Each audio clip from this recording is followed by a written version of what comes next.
నంద్యాల జిల్లా మిడతూరు మండలంలోని రోళ్లపాడు అభయారణ్యంలో బట్టమేక పక్షిపై టీడీపీ నేత మాండ్ర లింగారెడ్డి అవగాహన సదస్సు ఏర్పాటు చేశారు. ఈ సదస్సులో పాణ్యం ఎమ్మెల్యే గౌరు చరితరెడ్డి, నందికొట్కూరు ఎమ్మెల్యే గిత్త జయసూర్య పాల్గొన్నారు.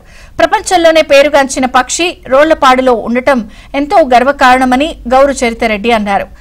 బట్టమేక పక్షి పరిరక్షించుకుని కాపాడుకునే బాధ్యత అందరిపై ఉందని గిత్త జయసూర్య అన్నారు. ప్రపంచంలోనే కేవలం ఒక 150 నుంచి 200 లోపు మాత్రమే ఈ పక్షులు ఉంటాయి. అటువంటిది అది కూడా ఎక్కడ మనకి ఇక్కడ లేకుండా అంతటా మనకి ఎక్కడైతే రాజస్థాన్, కర్ణాటక ఆ ఏరియా, జైసల్మీర్ అటువంటి ప్రాంతాలకే తరలిపోవడం జరుగుతూ ఉంది. కాబట్టి దీన్ని మళ్ళీ బ్రీడింగ్ చేయాలన్న ఉద్దేశంతో ఈ కార్యక్రమానికి ముందుకు రావడం జరిగింది. ముఖ్యంగా ఇక్కడ మనకి అవి ఉండాలి అని అంటే వాటికి తగిన ఆహారం ఉండాలి. మనము గతంలో అయితే వేరుశనగ బుడ్డల పంట వేసేవాళ్ళము, వాటికి ఆహారంగా ఉండేది. ఇప్పుడు మనం ఎంతసేపు ఉన్నా ఏదైతే మొక్కజొన్ననో లేకపోతే మనము శనగలు ఈ పంటలు వేస్తూ ఉన్నాం, అది అంతరించిపోతా ఉన్నాం.